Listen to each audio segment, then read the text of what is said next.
very first patient that I worked with the Tobii, she was a very high-level spinal cord injury. She had not had any leisure for quite a while.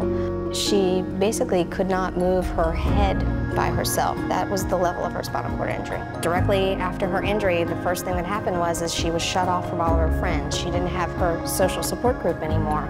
And so I took the laptop up to her. The problem that I had was she was supine in the bed, and we couldn't raise the head of the bed up really. And I needed a device that I could actually roll underneath of the bed, and it would clear the underneath of the bed, but at the same time, the arm would articulate out and I could actually tilt it over top of the patient's head so that we could calibrate it appropriately, but it would also be safe.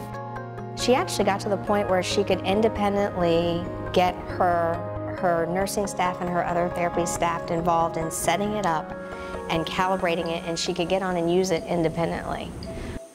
They created a base that's like the same kind of hospital bed table bases that you see everywhere. They had a heavy duty one, so took the base and figured out through trial and error what kind of arm for the laptop we could use that would position it over the client and be safe and sturdy. And so that's what it took to get that here in the hospital, is to go through someone who already had a presence here and design that part and use it as a prototype and get that out there and see how it worked with patients.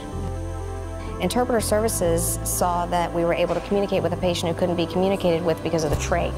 It's also patients with ALS. If you could teach somebody how to start to use this prior to the onset of something like that, then they could actually move functionally into an end stage of that type of disease and still be able to maintain their independence. Actually regaining your independence and being able to make those choices and things are something that they look forward to again. It's something that's taken away. So just being able to give somebody that back and kind of give them that porthole back into their leisure activities and being able to just feel more independent was kind of the first step as to kind of how we started working with the Tobii.